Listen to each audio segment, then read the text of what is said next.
Magandang araw po sa inyong lahat mga ka-online. Don't forget to like, share, and subscribe. Magandang araw sa iyo Papa Dudut at sa lahat ng mga nakikinig sa Papa Dudut Stories exclusive online. Kamakailan ko lamang po narinig ang tungkol sa channel mo at ngayon ay isa na po akong certified fanatic. Actually ay nagdadalawang isip po akong sumulat sa inyo kasi medyo sensitibo ang kwentong ibabahagi ko. Natatakot kasi ako na husgahan ng mga tao. Pero kinalaunan ay nagpasya na rin po akong sumulat dahil na rin sa pangungumbinse ng ilang kaibigan na nakikinig rin sa inyong programa. Sana po ay magsilbing aral po ito sa mga taong nai-experience din ang pinagdaanan ko. Dear Papa Dudut, tawagin mo na lamang po ako sa pangalang Ryan. Nasa early 30s at isang single at working dad. Ngayon pa lamang po ay mangungumpisal na ako. Isa po akong gay pero ako yung tipo ng gay na straight pa rin kumilos kahit na alam ng mga tao sa paligid ko na bakla ako.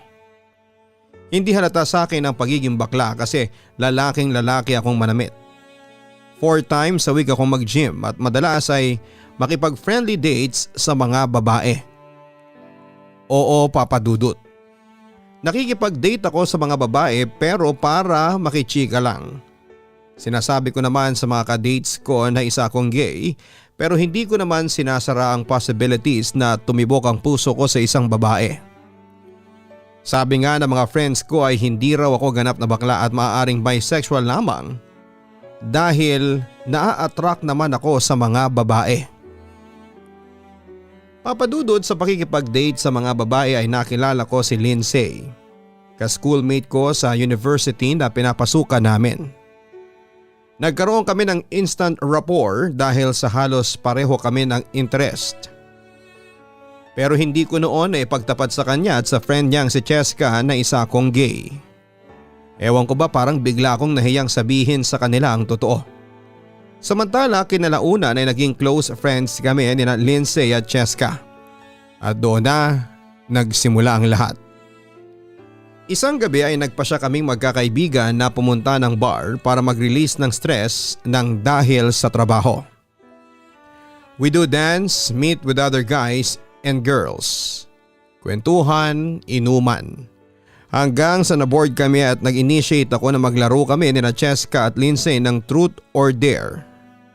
Game na game naman ang dalawang babae.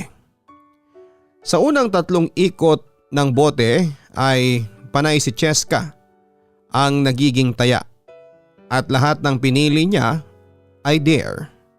Walang reklamo niyang sinusunod ang mga pinagagawa naming dare sa kanya. Ngunit sa ika-4 na ikot ng bote ay ako ang naging taya. So ano Ryan? Truth or dare? Tanong sa akin ni Lindsay. Ano ba yan? Nakakaasar naman eh. Truth na lang. Ang sabi ko habang medyo natatawa ng kaunti. Pero deep inside ay medyo kinakabahan ako kasi alam kong pahihirapan ako ng dalawang babae. Ako na magtatanong Ryan. Presenta naman ni Cheska. Ryan, umamin ka. Bakla ka no? Namutla ako. Cheska, ano ba klaseng tanong yan? Kunwari sabi ko lang pero ang totoo ay hindi ko alam ang sasabihin ko kung i-deny ko ba o aaminin na lamang ang lahat. Sagutin mo na lang yung tanong ni Cheska. Bakla ka ba o hindi? Huwag kang magsisinungaling ha. Segunda naman ni Lindsay. Tutok na tutok sa akin ang dalawa kong kaibigan at inaabangan ang aking sasabihin. Ngunit para matapos na ang pagtatago ko sa kanila ay decided na aminin na ang katotohanan.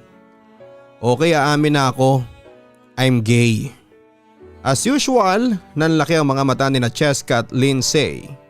Hindi makapaniwala sa kanilang mga narinig. Isa akong closet gay. Actually, gusto ko rin itong sabihin sa inyo kasi ayaw ko nang magtago pa sa inyo. I was born this way. Dagdag ko pa. Sakto sa pinapatugtog na kanta noon na Born This Way ni Lady Gaga. Grabe Ryan, speechless ako sa'yo, sobra. Tama pala yung gaydar ko. Kung ganon, wika naman ni Cheska. At least nagpakatotoo ka na. Malaya ka nang ipakita sa amin kung sino ka. And don't worry Ryan, tanggap ka namin kahit ano pa ang kasarian mo, ang sabi naman ni Lindsay.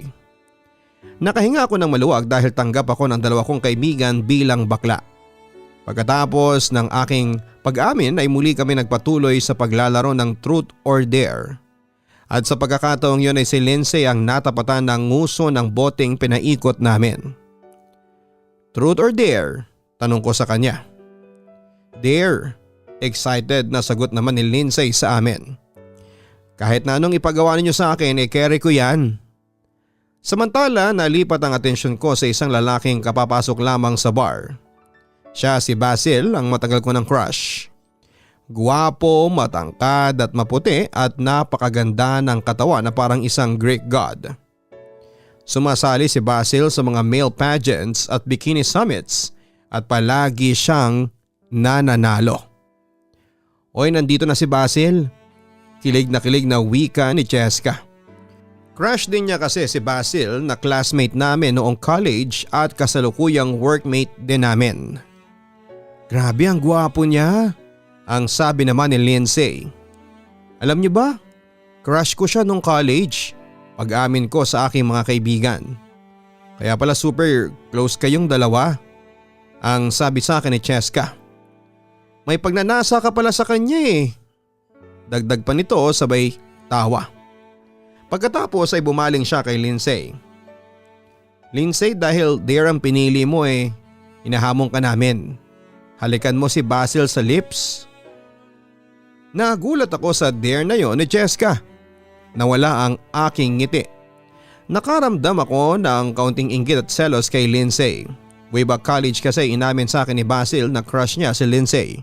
At kung mag-aasawa man siya gusto niyang ito ang ihaharap niya sa altar para pakasalan.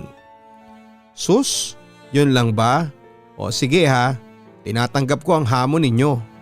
Excited na sabi ni Lindsay at pagkatapos ay mabilis siyang lumapit kay Basil at walang kaabog-abog na hinalikan nga niya sa labi ang lalaki. Lalo ako nakaramdam ng selos, Papa Dudut, kasi nakita ko ang response ni Basil. He kissed back. At parang gustong gusto pa niya yon. With what I saw ay napasimango talaga ako. Papa Dudut, katulad nga ng sinasabi ko. Si Basil kasi ang ultimate crush ko noong college at ni minsan ay hindi ako humanga sa mga lalaki sa campus namin kahit na saan tambak ang mga gwapo roon. Si Basil lang talaga ang nagustuhan ko at pinagnasaan.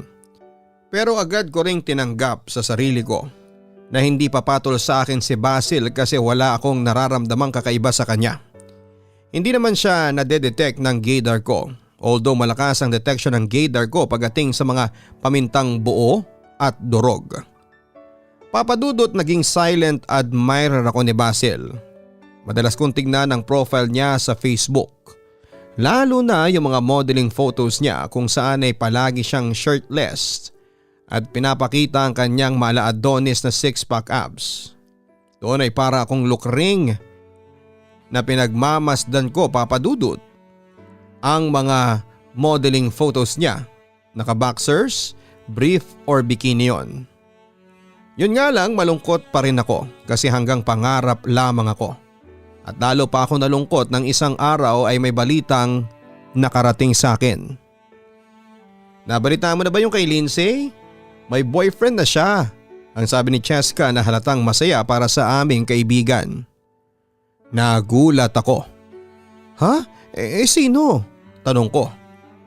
Sino pa nga ba sa tingin mo? Di si Basil. Imbes na maging masaya para kay Lindsay ay nakaramdam ako ng labis na kalungkutan. Napansin yun agad ni Cheska.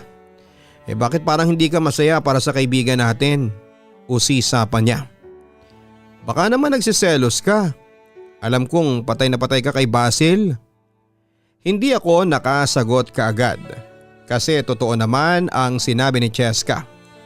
Pero syempre pinili ko pa rin itago ang aking inggit at pagsiselos. Oo, naging crush ko siya pero alam ko namang hindi kami magiging Alam mo na, kasi straight si Basil at sigurado akong hindi papatol yon sa kapwa niya lalaki.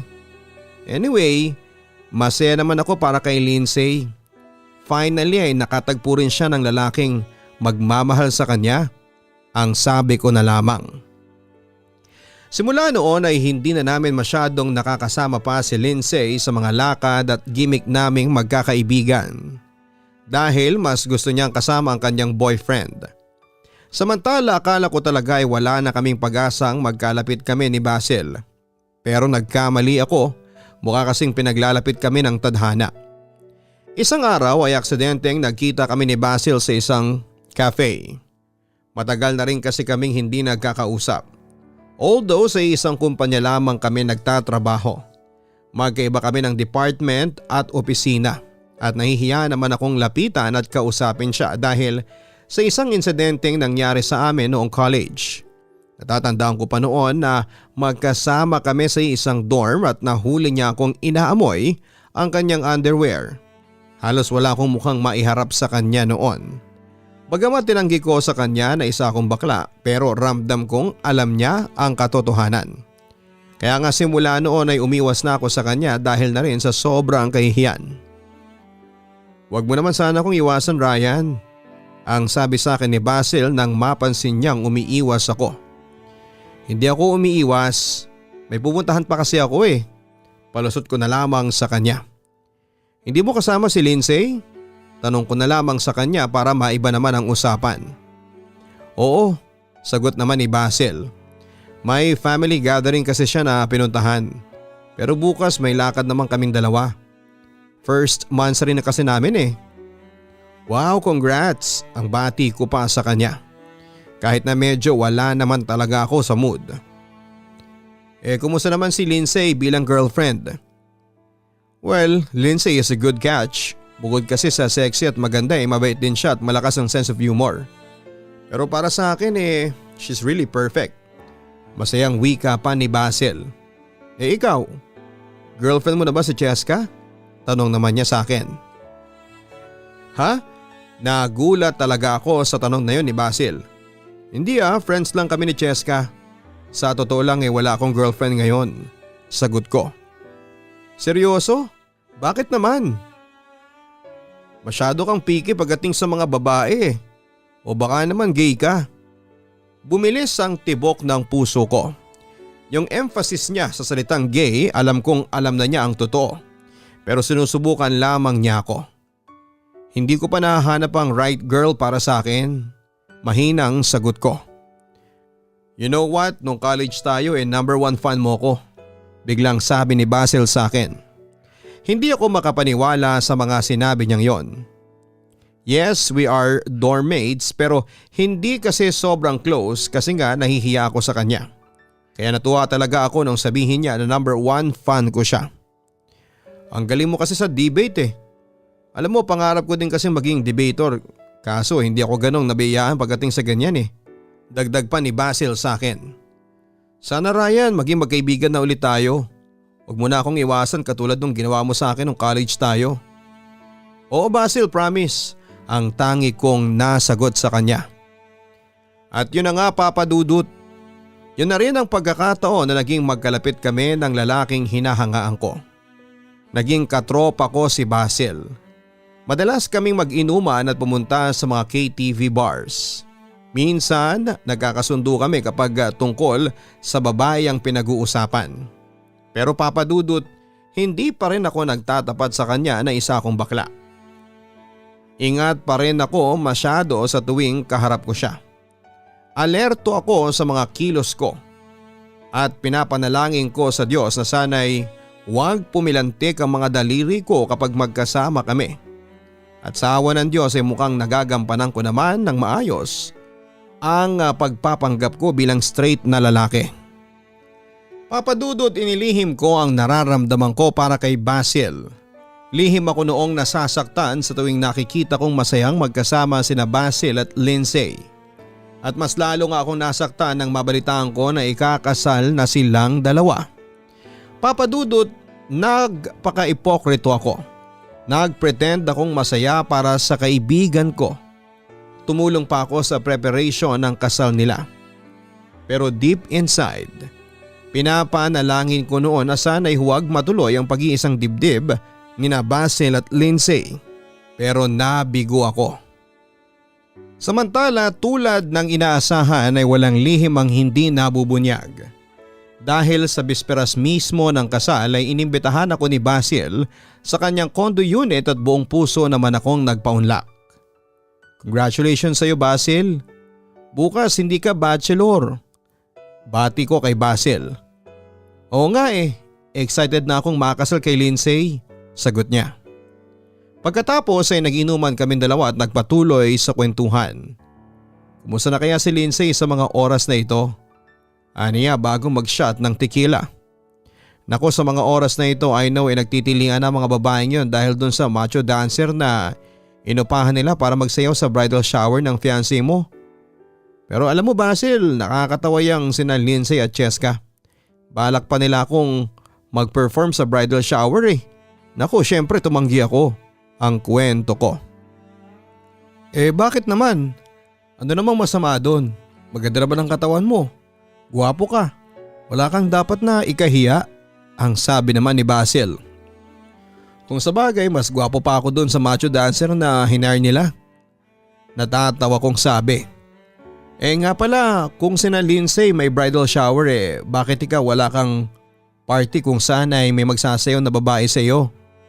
Alam bang tawag dun sa party na yon? Tradition kasi yun sa mga lalaking ikakasal na kinabukasan Napatingin sa akin si Basil.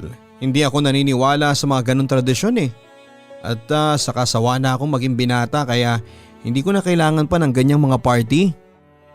Anyway, ano nang plano ninyong dalawa ni Lindsay after the wedding? Saan naman kayo mag-honeymoon? O sisa ako naman, changing the topic. Kasado ng plano na sa Hong Kong kami mag-honeymoon ni Lindsay. And after that, may hinuhulugan kaming bahay ni Lindsay at doon na kami titira na mag-asawa. Ang kwento pa ni Basil sa akin. Marami pa kaming pinagkwentuhan ni Basil, Papa Dudut. Nag-throwback pa nga kami noong college days pero syempre iniwasan kong mapunta ang usapan sa underwear incident sa dorm namin noon.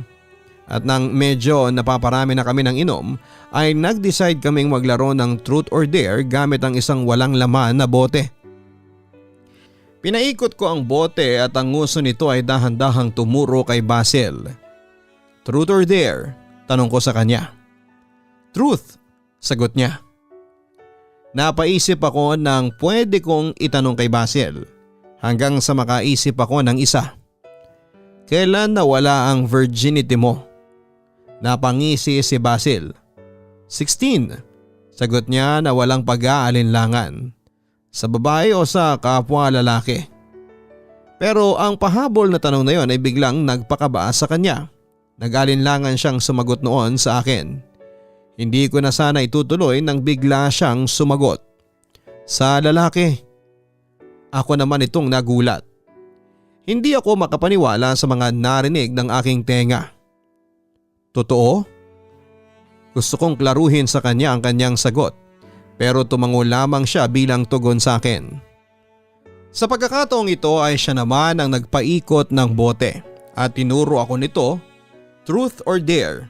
Tanong niya sa akin. Truth. Medyo kinakabahan naman na sagot ko. Ryan, are you gay or bisexual? Diretsahang tanong ito sa akin. Napalunok ako. Lalo na nang mapatingin ako sa kanyang mga mata. Para bang sinasabi niya na huwag akong magsinungaling dahil alam na niya ang sagot. Bakit mo ba tinatanong sa akin yan? Tanong ko habang pinagpapawisan na sa sobrang kaba. Nung college tayo nahuli kitang inaamoy mo ang kauhubad ko lang na underwear. Kahit hindi mo sabihin sa akin noon, alam kong pinagdanasaan mo ko, ang sabi ni Basil sa akin. Para akong ice cream na natunaw ng mga oras na yon. Nauunawa naman kita kung hindi mo ipagtapat sa akin ang totoo pero don't worry. Friends pa rin tayo kahit na gay ka. Ang sabi niya sabay ngisi sa akin. Pagkatapos ay muli na naman niyang pinaikot ang bote at muli na naman akong itinuro nun. Truth or dare? Dare na lang? Sagot ko. Ayoko na ng truth kasi baka mailagay na naman ako sa hot seat. Dare pala ha? Napapangisi niyang wika Pero laking gulat ko nang hubarin niya ang kanyang suot na shirt. Tumambad sa akin ang kanyang katawang alagang-alaga ng gym. Ang dare ko sa iyo halikan mo itong dibdib ko. Ano, kaya mo? That time ay napapalunok na lamang ako.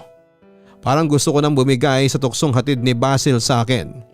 Hanggang sa dahan-dahang kong inilapit ang aking mga labi sa kanyang dibdib at hinalikan yon. But after that, he cupped my face at bigla niya akong binigyan ng isang nagbabagang halik. Papadudot yun ang gabi na hindi ko po makakalimutan. May nangyari sa aming dalawa ni Basil. Hindi ko siya makakalimutan kasi first time kong may nakasiping na kapwa ko lalaki. Kahit kasi na bakla ako ay never ako nakipag-sex sa kapwa ko lalaki. Kasi mataas ang pride ko. Gusto ko kasing ibibigay ang sarili ko sa lalaking mahal ko. Sa kabilang banda ay natuloy pa rin ang kasal ni Basil at Lindsay at naging masaya naman ang kaibigan ko sa lalaki niya. Pero papadudot at that time ay may namumuo ng relasyon sa aming dalawa ni Basil. In other words ay naging kami. Naging kabit ako. Kapag busy si Lindsay ay lihim kaming nagkikita ni Basil at doon ay madalas na may nangyayari sa aming dalawa. Nagtataksil kaming dalawa. Walang kaalam-alam si Lindsay noon na inaahas ko na ang asawa niya. Papadudot, hindi ko naman intensyon na agawin sa kaibigan ko ang asawa niya. Gusto ko lang maranasan kung paano mahalin ng kapwa ko lalaki. Ipinagpatuloy namin ni Basil ang lihim naming relasyon kahit na may asawa na siya at naging game mistress ako. Sa harap ni Lindsay ay para lamang kaming magkumpare ng asawa niya. Pero kapag nakatalikod ang kaibigan ko ay panay ang pagtataksil namin. Samantala naging masaya naman kami sa ganong klase ng setup. Yun nga lang masyado kaming pigil sa pag-i-express ng nararamdaman namin kasi takot kaming mabuking. Ginawa naman namin ang lahat para hindi makahalata si Lindsay. Pero papadudot, iba talaga ang women's intuition. Nakapansin si Lindsay na kakaiba sa kanyang asawa. Kutob niya noon ay may ibang babae si Basil at nangangaliwa ito sa kanya. Bilang kaibigan niya sa akin, lumalapit si Lindsay para ibuhos ang lahat ng sama ng loob niya sa kanyang asawa. Wala siyang kaalam-alam noon na ako pala ang punot dulo ng lahat. Isang gabi ay nakatanggap ako ng tawag mula kay Lindsay. Umiiyak siyang nagkukwento na nag-away daw sila ni Basil at gusto niyang pumunta sa aking kondo para magpalipas ng sama ng loob. Agad naman akong nagpaunlak at pinatuloy siya. Nag-inuman kami dahil yon ang gusto ni Lindsay. Para makalimutan daw niya ang sakit at sama ng loob niya kahit na saglit lang. Si Basil, bakit siya ganon? Alam mo ba napapansin ko na nanlalamig na siya sa akin? Hindi ko alam kung bakit bigla na lang nag-iba ng pakikitungo siya sa akin.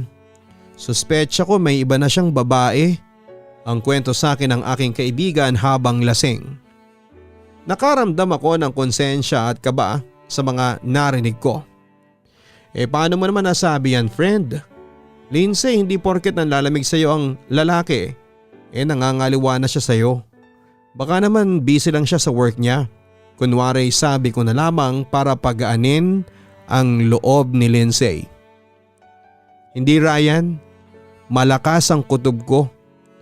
May kinakalokohang iba ang asawa ko. Kaming mga babae, may tinatawag na woman's intuition.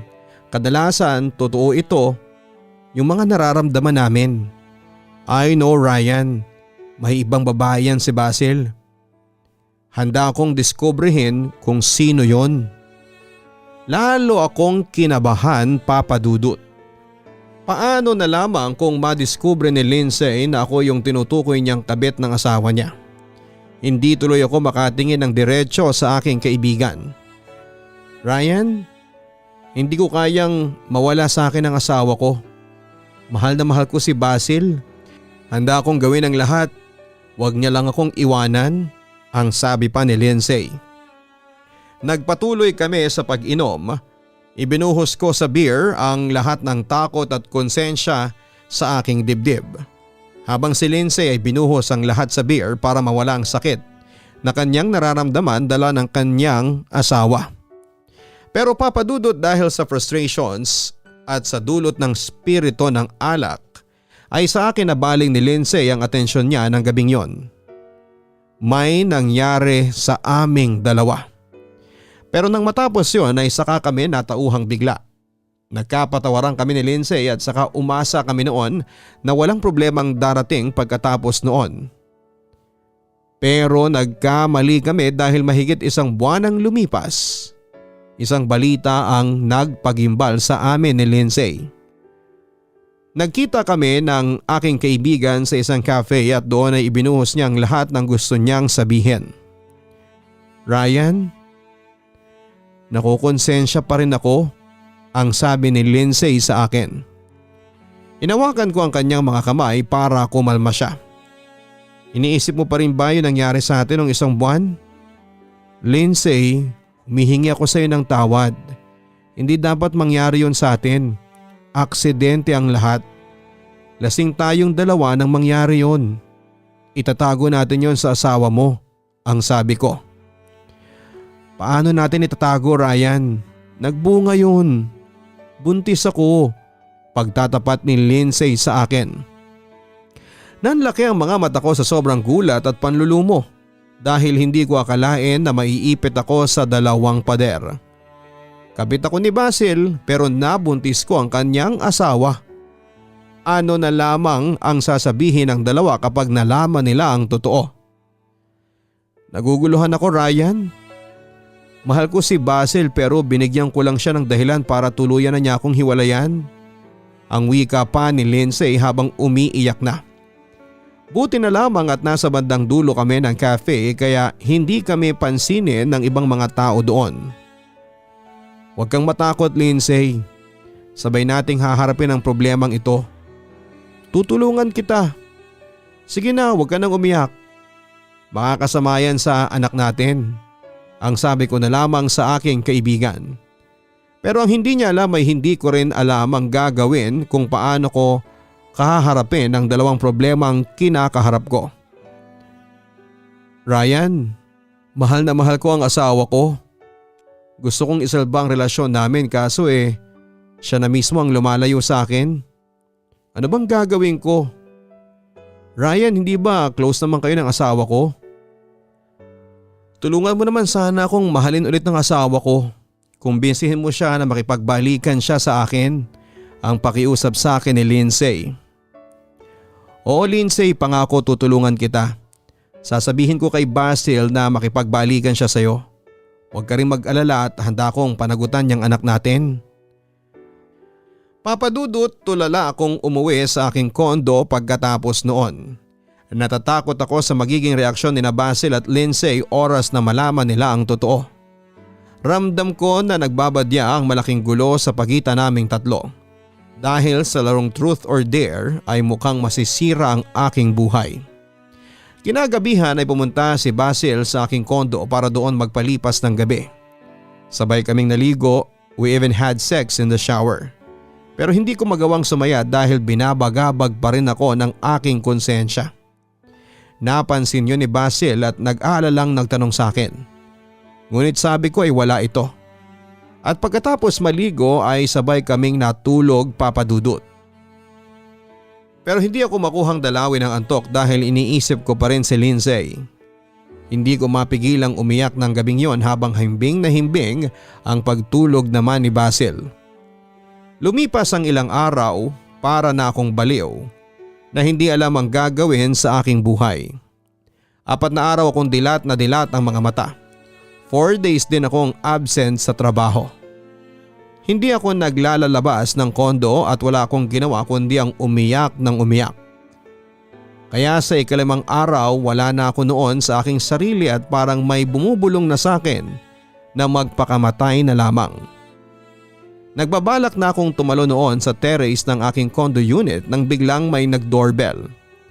Agad kong sinantabi muna ang pagpapakamatay at sa halip ay tinungo ko ang pinto para buksan. Si Basil ang tumambad sa akin at labis siyang nag-alala sa aking lagay. Ryan, bakit ka ba nagkakaganyan? Ano bang problema mo? Concerned at nag-aalala ang tanong ni Basil. Pagkatapos ay niyakap niya ako ng mahigpit. Kung ano man yung problema mo, handa kitang tulungan. Sa pagkakataong yun ay bigla na lamang akong humagulhol sa kanyang balikat. Basil, patawarin mo ko. Nagtaka si Basil sa aking sinabi. Bakit ka humihingi ng sorry sa akin? Tanong niya. Basil, buntis si Lindsay. Buntis ang asawa mo, ang sabi ko. Paano nangyari yun? Baog ako. Tugon ni Basil na halatang nabigla din sa mga sinabi ko. Ako nakabuntis sa asawa mo. Pag-amin ko sa kanya. Dito ay nakita kong nagbago ang reaksyon ni Basil.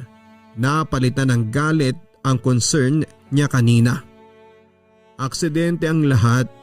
Nagiinuman lang kami sa bahay ko noon nang may nangyari sa aming dalawa.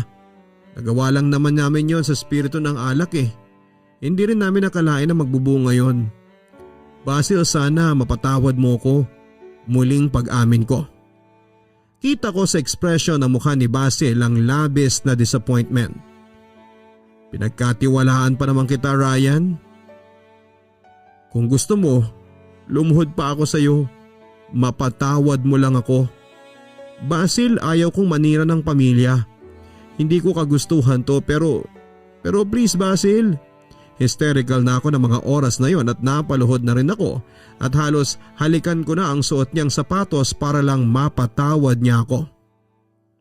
Pero sa halip na magalit si Basil ay inakay niya ulit ako at niyakap ng mahigpit. Ryan, huwag ka nang umiyak. Pakiusap. Oo, pinapatawad na kita. Ako pa nga ang dapat na humingi ng tawad sa asawa ko kasi malaki ang pagkakasala ko sa kanya, ang sabi niya sa akin. Basil, mahal ka ng asawa mo. Sinabi niya sa akin yon kaya heto ko ngayon. Nakukonsensya kasi kasalanan ko kung bakit ka nanlalamig sa asawa mo. Kasalanan ko kasi kabit ako ng asawa niya. Kasalanan ko kasi inagaw kita sa kanya, ang sabi ko pa. Pero patuloy pa rin siya sa pagyakap sa akin at hinagod niya ang aking likuran para maging kalmado na ako. Muli ako nagpatuloy. Alam mo ba, hindi ko na masikmurang makipagkita pa kay Lindsay kasi hindi ko masabi sa kanya na inaahas ko ang asawa niya. Namumuhi ako sa sarili ko kasi dinadamayan ko siya sa bawat pag-iyak niya pero wala siyang kaalam-alam na ako ang dahilan ng pag-iyak niya.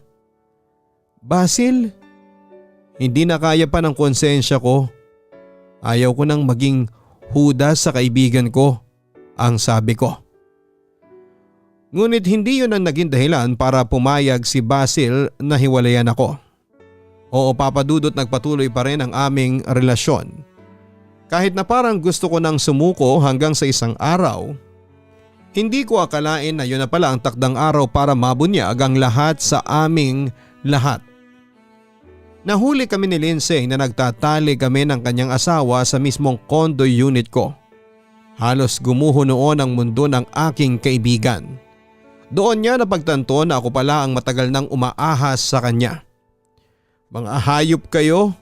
Akala ko kung sino ang kinakalokohan mo. Yun palang baklang yan. At ikaw Ryan, ahas ka rin no. Ang galing ng arte mo. Pinaniniwala mo ako na nakikisimpatya ka sa akin. Pinaniniwala mo ako na kaibigan kita pero ikaw pala ang ahas. Ikaw palang dahilan kung bakit ako iniwan ng asawa ko. Naibulalas ni Lindsay. Pero sa sobrang galit ay dinugo ang kaibigan ko na agad namang naisugod sa ospital. Papadudot nakaramdam ako noon ng guilt at pinagsisisihan ko yon.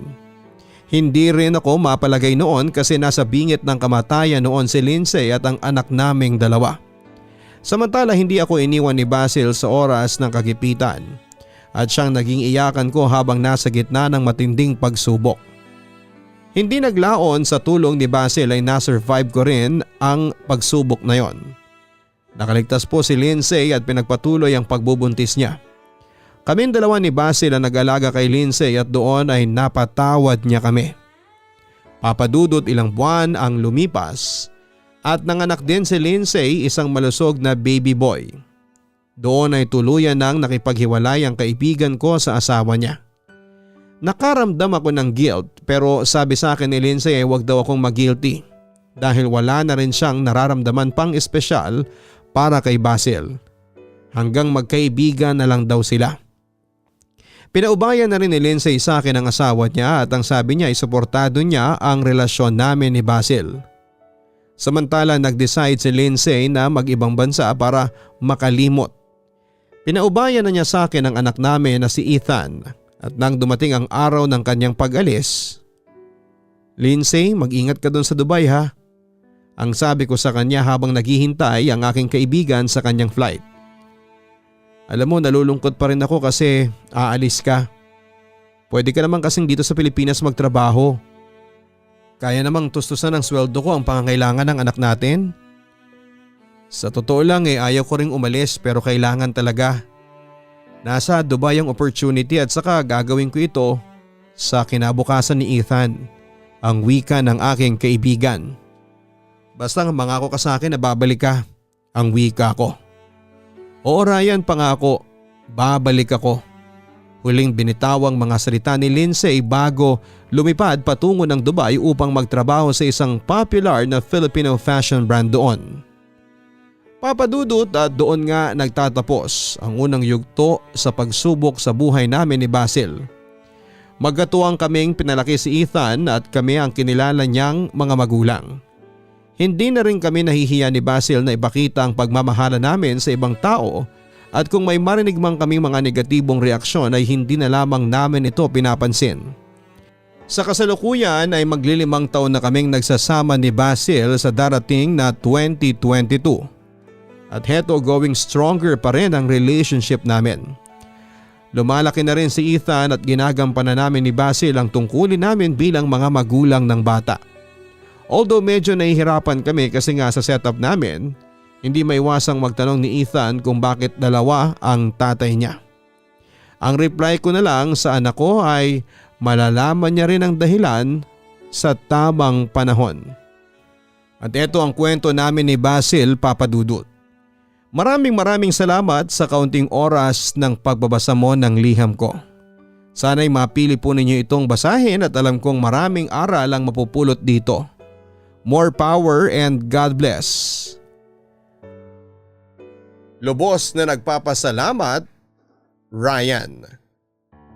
Maraming salamat kay Ryan sa pagbabahagi mo ng iyong kwento sa Papadudod Stories. Grabe, nakakagulat ang iyong totoong kwento ng buhay.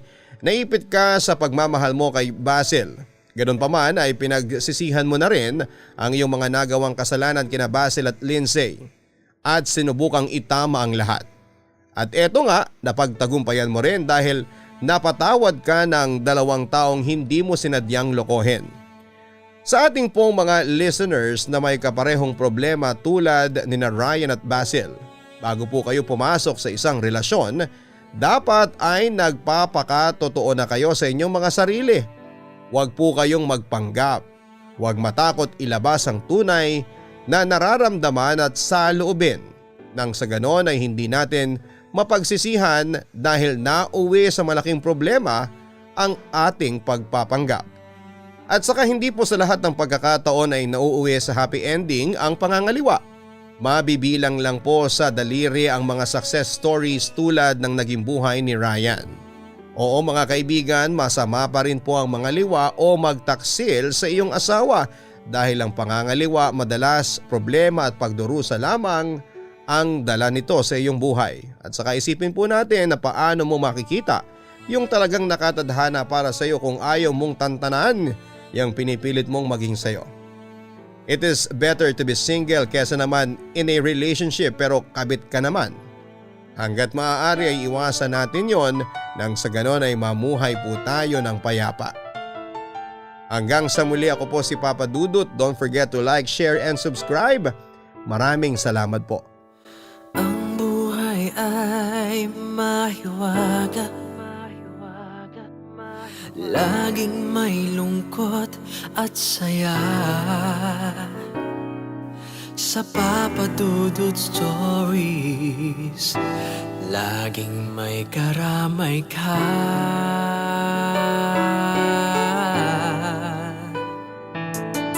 Mga problemang kaibigan, dito ay pakikinggan ka. Sa Papa Dudut Stories, kami ay iyong kasama. Dito sa Papa Dudut Stories, ikaw ay hindi nag-iisa.